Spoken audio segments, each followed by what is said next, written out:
दोस्तों, आज जो कहानी सुनाने जा रहा हूँ उसका नाम है मैजिक बेल जादुई घंटी। यह एक moral stories for kids in Hindi कहानी है। आशा करता हूँ कि आपको बेहद पसंद आएगा। तो चलिए शुरू करते हैं आज का कहानी मैजिक बेल जादुई घंटी। मैजिक बेल जादुई घंटी moral stories for kids in Hindi. Shiv नाम का एक लड़का एक गांव में रहता था। वह अपनी माँ और छोटी बहन के साथ रहता था।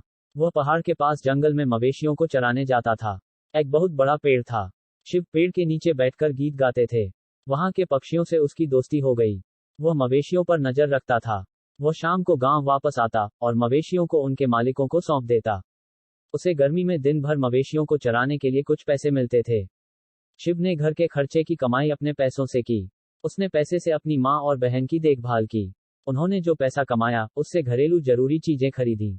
उनकी छोटी बहन कई बार अच्छे भोजन के लिए तरस जाती थी। वह साधारण प्रधान भोजन से ऊब गया था। शिव समझ गया कि वह क्या चाहती है, लेकिन वह असहाय था। उसे अपनी बहन की शिक्षा के लिए पैसे बचाने थे। अगली सुबह शिव मवेशियों को चराने के लिए जंगल में गए। उसने एक लकड़हारे को पेड़ को काटते हुए देखा, जिसके नीचे उसने बैठकर मवेशियों को चराना था। वह चिंतित होने के साथ साथ दुखी भी था। लेकिन उन्हें एक आइडिया मिला। मेरी बात सुनो लकड़हारे, आप इस पेड़ को क्यों काट रहे हैं? मुझे लगता है कि आप इस बात से अवगत नहीं हैं कि इस पेड़ में रहने वाली चुड़ैल इस पेड़ को काटने वाले व्यक्ति के पास होगी। शेल ने उसे परेशान किया। लकड़हारा डर गया और वह भाग गया। दौड़ दौड़। लकड़हारे के वहां से चले जाने के बाद पेड़ की आत्मा उसके सामने प्रकट हुई। ये खुशी से घोषणा की, आपने मेरी जान बचाई, इसलिए मैं बहुत खुश हूँ। मैं तुम्हें इनाम के रूप में ये घंटी भेंट करता हूँ। मैं इस घंटी का क्या करूंगा? यह कोई साधारण घंटी नहीं है। यह एक जादू की घंटी है। आप इसके साथ मनचाहा भोजन प्राप्त कर सकते हैं। लेकिन हमेशा याद रखें कि आप इसे दिन में केवल एक बार भोजन के लिए पूछ सकते हैं।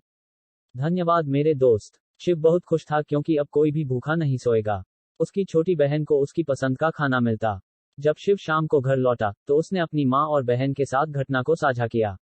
उनकी माँ और बहन बहुत खुश थीं। उन्होंने अपनी इच्छा पूरी करने के लिए जादू की घंटी बजाने का अनुरोध किया। उन्होंने अपनी पसंद का खाना ऑर्डर किया, अपनी दिल की सामग्री को खाया और बिस्तर पर चले गए। अगली सुबह शिव मवेशियों को चराने के लिए बाहर ले गए। जब वह शाम को घर पहुंचा तो उसे सभी बर्तन खाली मिले। उसके लिए सूखे फ्लैट ब्रेड और अचार थे, खाना जो उसने रोज खाया। शिव निराश और क्रोधित थे।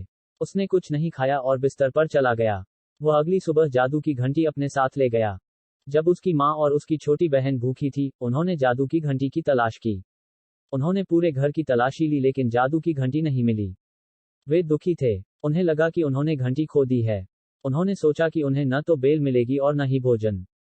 वे भूखे सो गए। शाम को जब शिव घर लौटा तो उसने अपनी जेब से जादू की घंटी निकाली। उसने अपनी पसंद का खाना ऑर्डर किया। उनकी माँ और छोटी बहन ये देखकर बहुत दुखी हुई। उसकी छोटी बहन रोने लगी और उसने कहा, भाई, तुम स्वार्थी हो गए हो। आप पहले ऐसे नहीं थे।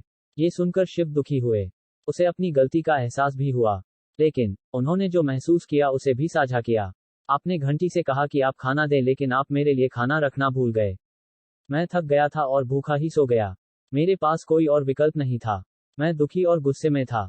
उसकी बहन को अपनी गलती का एहसास हुआ। उन्होंने भोजन साझा किया। कहानी कैसी थी? ये हमें सबक सिखाता है। इस नैतिकता को हमेशा याद रखें।